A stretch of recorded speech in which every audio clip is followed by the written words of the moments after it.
Em nome do nosso Salvador Jesus Cristo, que ressuscitou. Amém. Meus irmãos, antes de iniciar a mensagem, eu quero convidar vocês a gravarem 2 pequenos versículos, para que esses versículos fiquem ressoando na cabeça de vocês. Nisto consiste o amor, não em que nós tenhamos amado a Deus, mas em que Ele nos amou e enviou o Seu Filho como propiciação pelos nossos pecados.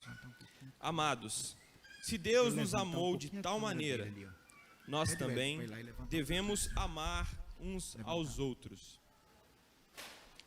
Que esse versículo fique passando em nossas cabeças enquanto nós meditamos sobre o texto de João 15, onde Jesus se apresenta como a videira.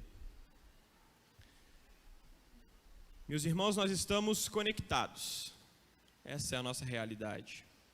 Diariamente pegamos os nossos telefones, olhamos o Facebook, o WhatsApp, o e-mail, o Instagram. Diariamente nós vivemos assim. Nós não conseguimos mais nos desconectar da internet. Não tem mais volta à conectividade em nossas vidas. Pesquisas apontam que o brasileiro fica cerca de 7 horas conectado à internet diariamente. Isso é cerca de 30% do nosso dia. Tenho certeza que tem pessoas aqui que não dormem 7 horas há muito tempo. Os pais de crianças mais novas, então, geralmente não conseguem dormir 7 horas seguidas. Mesmo assim, essa é a média nacional. 7 horas por dia, onde nós estamos conectados e podemos falar com os nossos amigos que estão a milhares de quilômetros. Podemos ter acesso à informação ilimitada por esse pequeno aparelho aqui. Uma pequena pesquisa rápida vai me falar o peso de uma baleia azul. De 50 a 150 mil quilos o peso de uma baleia azul. Informação desnecessária, mas que pode ser útil em algum momento, tê-la na palma da nossa mão, coisa que antes a gente só encontrava na enciclopédia, e os mais novos talvez nem saibam o que é enciclopédia, né? Nasceram já com o Google, com a Wikipedia já funcionando a todo milhão. Pois bem, essa é a nossa realidade. Vamos dizer que a maioria aqui não fique 7 horas por dia na internet. Digamos que ficamos apenas 3 horas e meia, metade da média nacional. O que nós fazemos durante essas 3 horas e meia? Nós falamos com os nossos amigos e familiares? Ligamos para ele para saber se está tudo bem? Para estender a nossa mão? Tentamos ajudar o nosso próximo que está longe? Nós buscamos a palavra de Deus via internet? Você que está assistindo, que bom que você está assistindo, ouvindo a palavra de Deus. Mas diariamente nós fazemos isso? Buscamos estudos no Facebook ou no Instagram? Nós ficamos vendo memes engraçados, vídeos engraçados? Eu fico. Mas nós também ficamos distribuindo fake news? Nós também ficamos acessando sites inapropriados para um cristão?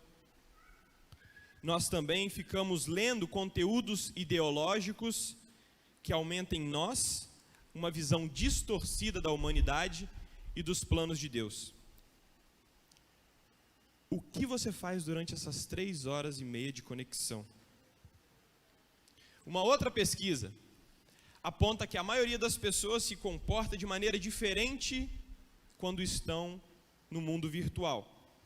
Elas se tornam mais agressivas, se tornam mais corajosas, passam a fazer parte de grupos virtuais em que não teriam coragem de participar de maneira presencial.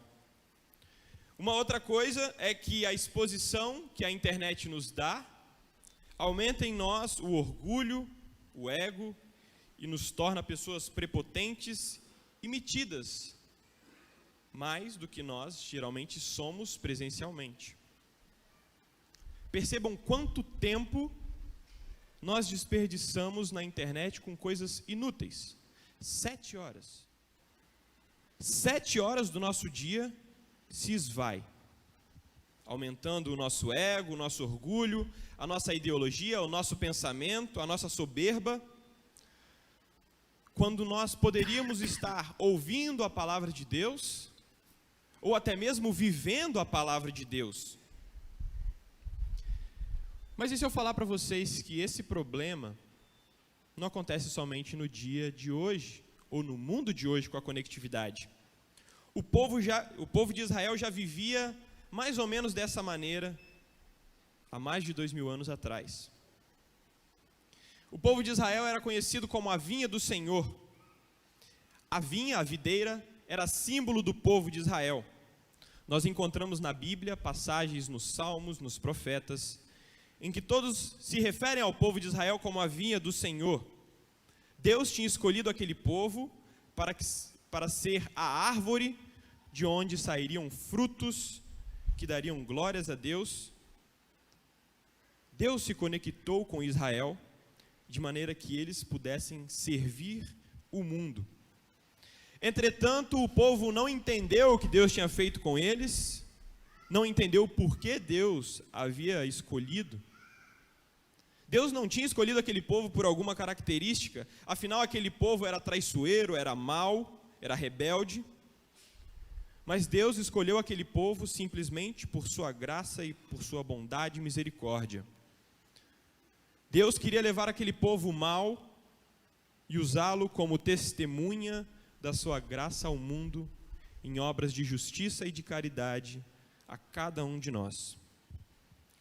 Mas eles se acharam melhores, acreditaram que a sua nação era a nação escolhida e por isso deveria ser melhor que as outras. Acharam que a sua forma de pensar era melhor do que dos outros povos. Com isso, eles alimentavam cada vez mais o seu orgulho, a sua vaidade, e se tornaram a vinha rebelde, que não produzia bons frutos. Na verdade, nem produzia frutos. E mesmo com os sinais dos profetas, e olha que Deus enviou sinais pelos profetas, hein? Não foi pouco. Aquele povo escolheu fechar os olhos, tapar os ouvidos e seguir fortificando a sua ideologia e os seus pensamentos errados. Com isso, meus irmãos, eles se tornaram galhos secos. Percebam como a figura da videira era motivo de orgulho para Israel. Por isso ela era bem conhecida entre o povo. Não só no meio agrícola, já que aquela região da Palestina tem bastante plantação de uva, mas também era bem conhecido no mundo religioso e no mundo político. De maneira que na frente do templo havia uma videira toda de ouro, onde as pessoas que queriam fazer ofertas de ouro poderiam colocar cachos, folhas de ouro, para adornar aquela linda videira na frente do templo. A figueira também era conhecida no meio político. Quando Israel se revoltou contra os romanos, e quando eles colocaram os romanos para fora de Jerusalém, eles cunharam uma nova moeda nos anos de 68 e 70 depois de Cristo, onde em uma das faces dessa moeda estava o cacho de uva e uma folha de videira. Isso simbolizava para eles a independência política que o povo tinha conquistado e, consequentemente, uma independência religiosa, porque para o povo de Israel, religião e política andavam juntos. Percebam como a videira era motivo de orgulho para aquele povo, mas por causa do seu orgulho e da sua vaidade, eles se tornaram uma videira selvagem, secaram e não dão mais frutos, porque eles fizeram mau uso da sua responsabilidade e do status que a graça de Deus tinha dado a cada um deles. Eles se acharam independentes da graça de Deus, não produziram frutos e secaram.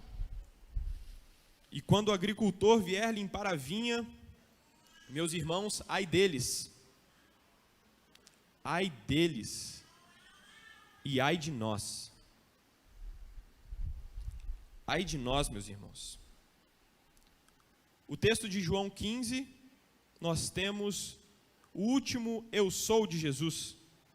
Ao longo do livro de João, Jesus se apresenta como o único meio pelo qual o ser humano consegue chegar a Deus.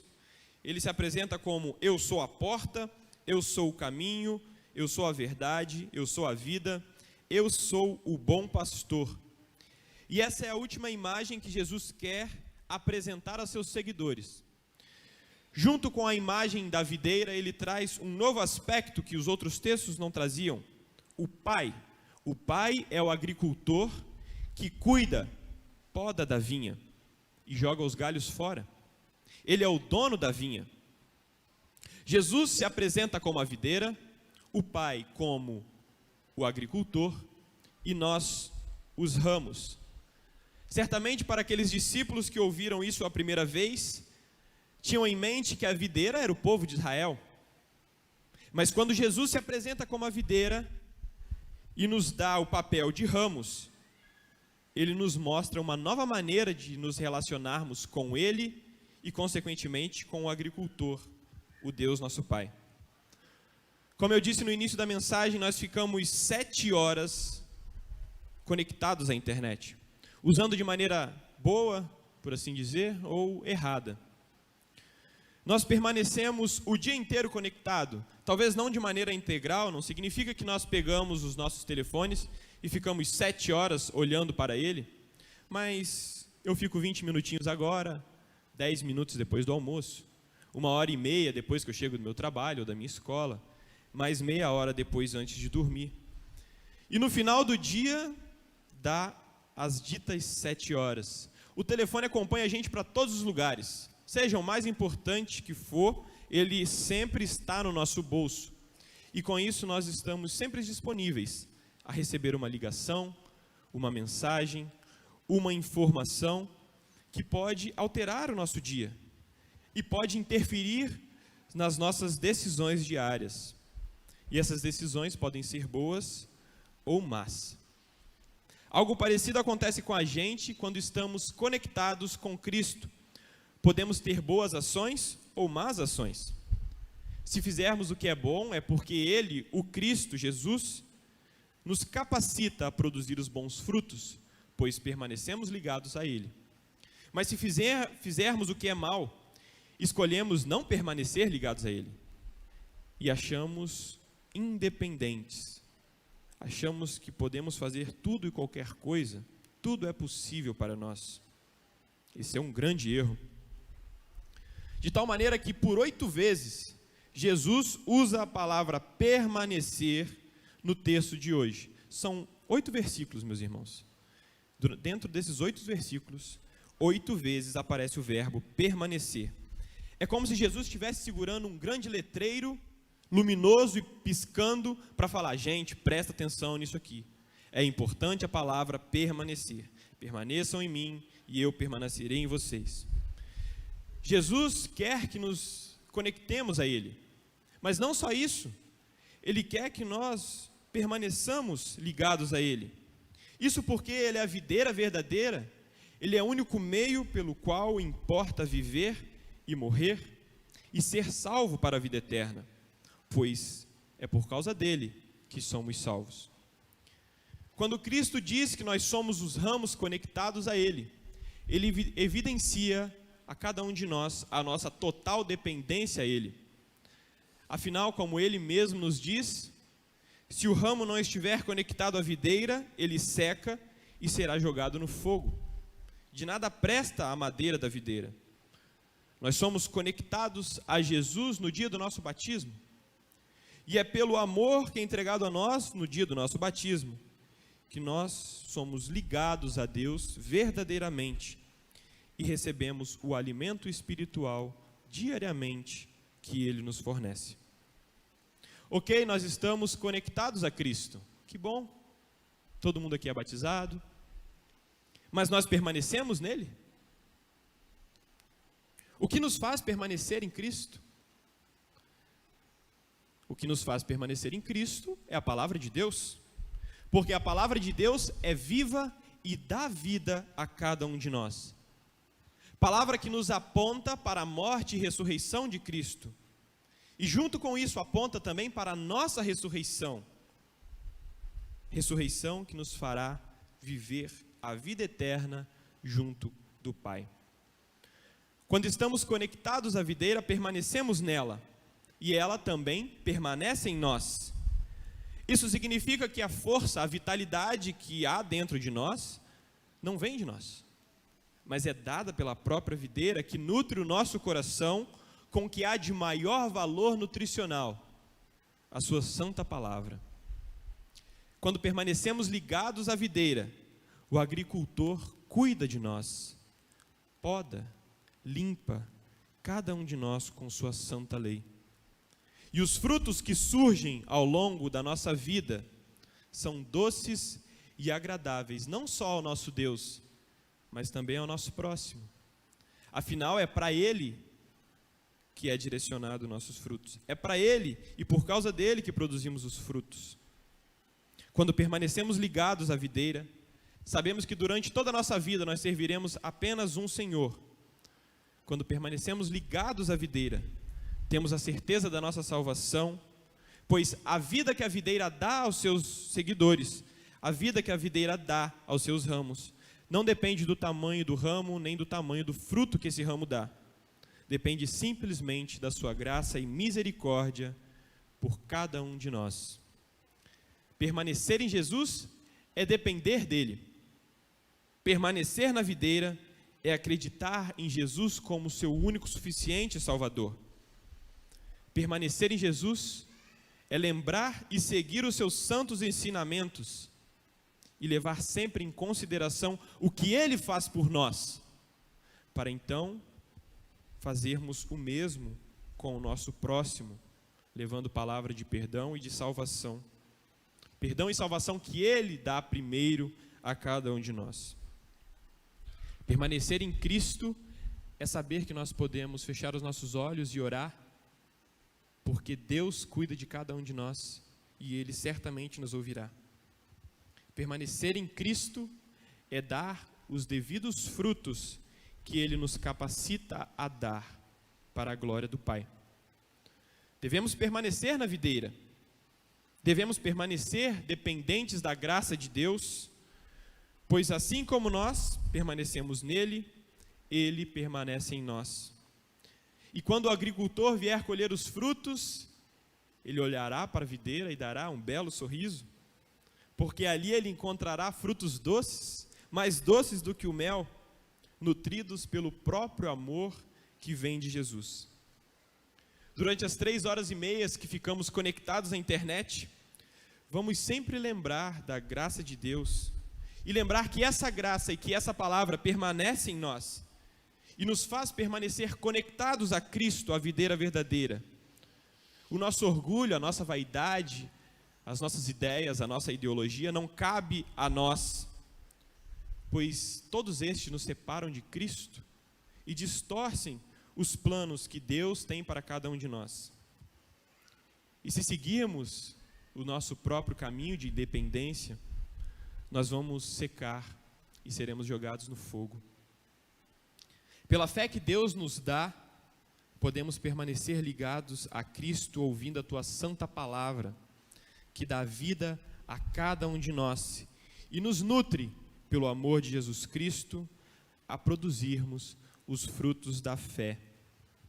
Os frutos que surgem do nosso testemunho da salvação. E agora eu quero abrir em Gálatas 5, onde nós lemos os frutos da fé. O amor, a alegria, paz, longanimidade, benignidade, bondade, felicidade, mansidão, domínio próprio. Esses são os frutos da fé. Esses são os frutos que Deus quer que nós produzimos.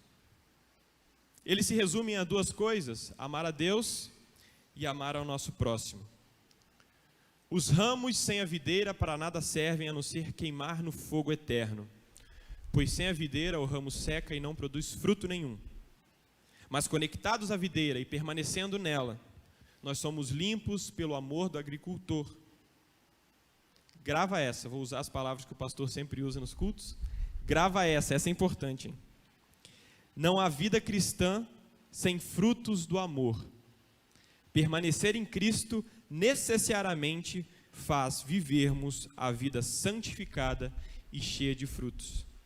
Pois nisto é glorificado meu Pai, em que deis muito fruto, e assim vos tornareis meus discípulos. Que o amor de Deus Pai, o agricultor, que excede todo humano entendimento, guarde o seu e o meu coração em Cristo Jesus, a videira verdadeira. Amém.